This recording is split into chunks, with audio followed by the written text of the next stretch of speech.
Был один из маршрутов.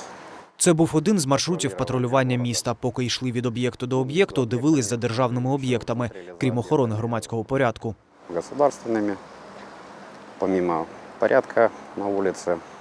Дмитро Маслов – один з тих, хто входив до громадської варти у Лозовій, що на Харківщині. У 2018-му йому, військовому волонтеру, запропонували долучитись до патруля. Набирали переважно людей, які були в АТО. Вирішив спробувати, все-таки город свій.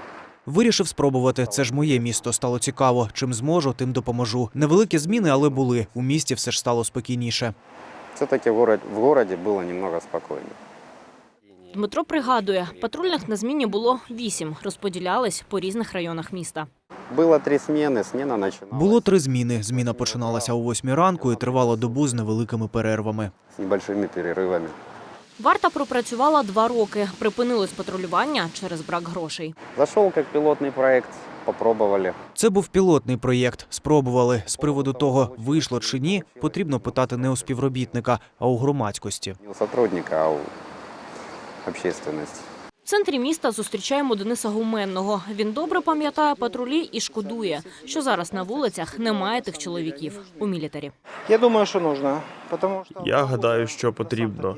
І щоб на це були гроші, щоб молодь не сиділа тут, не вживала алкоголь на лавках. Я сам п'яниця, досвідчений.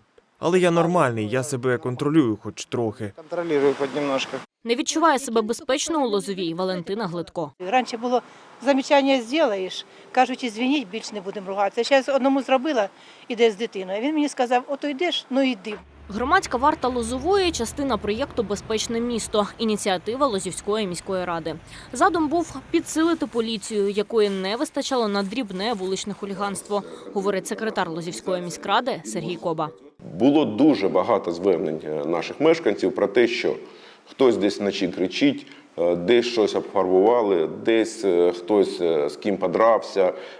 І от такі питання саме і потрібно було вирішувати з допомогою патруля. В цілому вони, звичайно, з своїм завданням впоралися. Співфінансувала громадську варту у Лозовій держава, каже Коба. Сплачувала 50%. І місту це було вигідно. Коли державні гроші вичерпалися, власним коштом утримувати патруль не змогли. На рік сервіс потребував майже 2 мільйони гривень. За 2 мільйони можна відремонтувати дорогу. І от депутатам приходиться приймати рішення.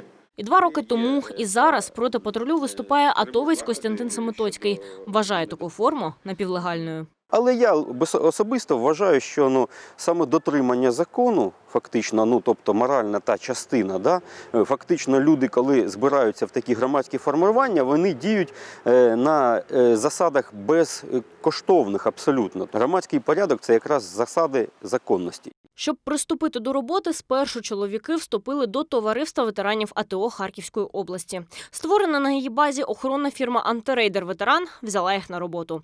Місто уклало з фірмою договір про охорону об'єктів комунальної власності. Так було з півроку. Потім вигадали інший спосіб. Останнім часом в співпраці з центром зайнятості це були просто люди, які центр зайнятості нам направляв на громадські роботи. Вони у нас були на громадських роботах і підпорядкувалися нашому управлінню житлово-комунального господарства. «Антирейдер Ветеран» – це фірма, яка також охороняє місця відпочинку у Харкові. Зокрема, і сад Шевченка. Це тут сталися 2 скандали, коли охорона застосувала фізичну силу до відвідувачів. О, тварь! Визивай поліцію! Быстро визивай поліцію! Насильство, вважає колишній патрульний з Лозової, а нині керівник охоронного агентства Сергій Коломієць, є неприпустимим. Охоронник і патрульний – це різні напрями роботи, різні повноваження, різні підходи до роботи. Охоронник і охоронники, патрульні повинні діяти в рамках діючого законодавства. З точки зору патрульного, в жодному разі силу до громадян в жодному разі застосовувати це тільки це прописано в законі, тільки якщо самозахист. За словами Коломійця, у Лозовій патрульні працювали за статутом, за яким не могли застосовувати силу. Спецсредства... Спецзасоби – це захист, це не застосування. Спецсредства – це защита. Це не примінення. У Харкові антирейдер-ветеран, крім саду Шевченка, охороняє ще кілька локацій. Після першого скандалу з побиттям відвідувача у червні цього року охоронці назвали інцидент випадковістю. Щодо зауважень, робимо, звичайно, це наша робота. Кожен день хтось то пиячить, то щось намагається поламати. Звичайно, зауваження щоденно доводиться робити людям. Но щоб до бійки у нас не доходило. Інцидент тоді обговорювали на сесії міської ради. Обіцяли висновки. То він просто вів себе недостойно. Ну і недостойно себе вели охоронці. Понятно. Тому робимо виводи. Ці люди вже понесли покарання своє трудове. Це акція протесту «Парк не зона» – публічна реакція на інше побиття відвідувачів у саду Шевченка. Двоє студентів стверджують, що силу до них застосувала охорона парку. Антирейдер-ветеран провини не визнає і спростовує побиття. От як все происходило, ми сядемо, розберемося. Як все було, ми сядемо і розберемося. І я гадаю, поліція включиться до цього процесу, безумовно. Тоді і буде надана оцінка діям кожного. Я вже казав хлопцям, що ми нікого ніколи не прикривали за якісь неправомірні дії. Либо протиправні дії. Історію розслідує поліція, а побитий Сергій Шегида та його подруга з того часу уникають саду. Ми з Діаною проходили просто мимо парка. Ми з Діаною йшли повз сад, вона побачила охоронців у формі, і в неї почалась істерика. Вона тремтить, в неї сльози, їй страшно. Напевно, кожна людина, яка чує слово «охоронець», він трохи інакше. Охоронець – це той, хто має захистити тебе, твої права. А виходить так, що людина, яка мала б захищати людей, робить такі речі, які зовсім охоронець не має робити. Не должен робити охранник.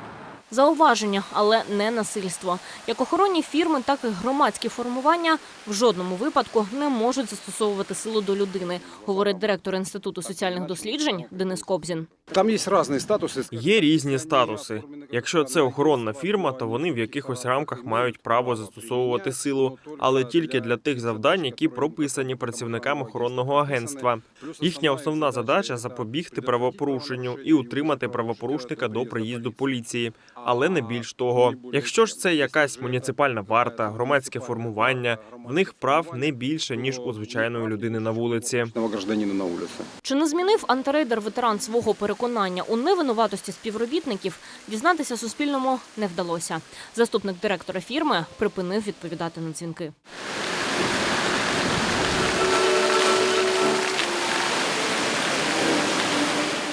Заборони, обмеження. Правила саду Шевченка частина харків'ян схвалює, частина засуджує. Тут можна відпочити, тут можна послухати класну музику.